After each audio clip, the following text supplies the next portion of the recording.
Welcome to my channel Happinest. இன்றைக்கி chicken gravy பண்ண போகிறேங்க. ஈஸியான சிக்கன் கிரேவி சீக்கிரமாக ½ அன் ஹவர்க்குள்ளார எப்படி செய்கிறதுன்னு பார்க்கலாம் வாங்க. சிக்கன், மட்டன், ஃபிஷ் எந்த நான்வெஜ் ஆனாலும் முதல்ல கொஞ்சோண்டு உப்பும் மஞ்சளும் போட்டு கழுவி எடுத்துக்கலாங்க. கழுவி எடுத்து வச்சுட்டு நல்லா தண்ணியெல்லாம் வடித்து வச்சு எடுத்து வச்சுக்கலாம். அப்புறம் குக்கரில் எண்ணெய் ஊற்றி கடுகு, வெங்காயம், தக்காளி, கருவேப்பிலை போட்டு தாளிச்சுக்கலாங்க. முதல்லையே தக்காளி, வெங்காயம் எல்லாம் கட் பண்ணி வச்சிட்டாங்கன்னா டக்குன்னு தாளிச்சுக்கலாங்க. நான்வெஜ்லலாம் கொழுப்பு இருக்கிறதுனால தாளிக்கும் போது எண்ணெய் கொஞ்சம் கம்மியாக ஊற்றினாலே போதுங்க.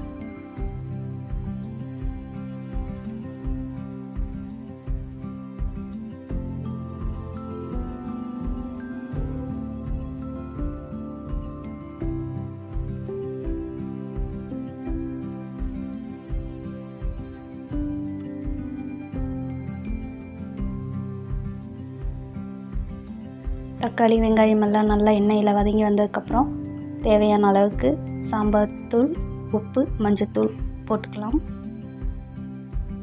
பட்டை, கிராம்பு, ஏலக்காய் எல்லாம் வேணும்னா எண்ணெயில் தாளிக்கும் போது போட்டுக்கலாங்க. அப்படி இல்லாட்டின்னா மிக்ஸி ஜாரில் அரைச்சி எடுத்துக்கலாம். பட்டை, கிராம்பு வாசமெல்லாம் வேண்டாம், சிம்பிளாக செய்யலான்னா அதை விட்டுட்டு கூட இப்படி சிம்பிளாக செஞ்சுக்கலாங்க.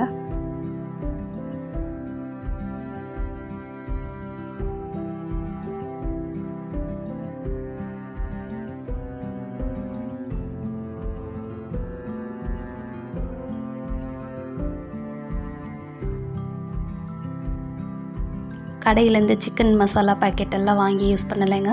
வீட்டில் இருக்கிற சாம்பார் தூள் மட்டுமே போட்டிருக்கிறேன்.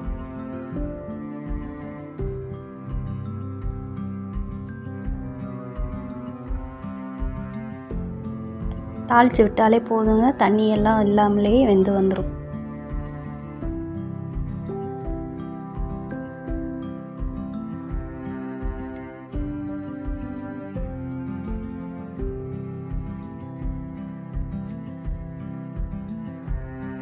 ரெண்டு அல்லது 3 விசிலுக்கு குக்கரில் வேக வச்சுக்கலாங்க. சிக்கன் வெந்துட்டுருக்கிற கேப்பில் அரைக்கிறதுக்கு எடுத்துக்கலாங்க. மிக்சியில் சின்ன வெங்காயம், தக்காளி, சோம்பு, கசகசா, இஞ்சி, பூண்டு எடுத்துக்கலாங்க. எல்லாத்தையும் எண்ணெயில் போட்டு வதக்கி எடுத்துக்கலாம். இல்லாட்டினா அப்படியே கூட அரைச்சிக்கலாங்க. நான் எண்ணெயில் வதக்காமலேயே அப்படியே அரைச்சி எடுத்துக்கிட்டாச்சு. சிக்கன் இப்போ வெந்துருச்சுங்க. இப்போ அரைச்சி வச்ச பேஸ்ட் எடுத்து இது கூட ஊற்றிக்கலாம். ஊற்றுனது ஒரு 5 நிமிஷத்துக்கு கொதிக்க விட்டு இறக்கி வச்சுக்கலாங்க. கொத்தமல்லி தூவி இறக்கி வச்சுக்கலாம்.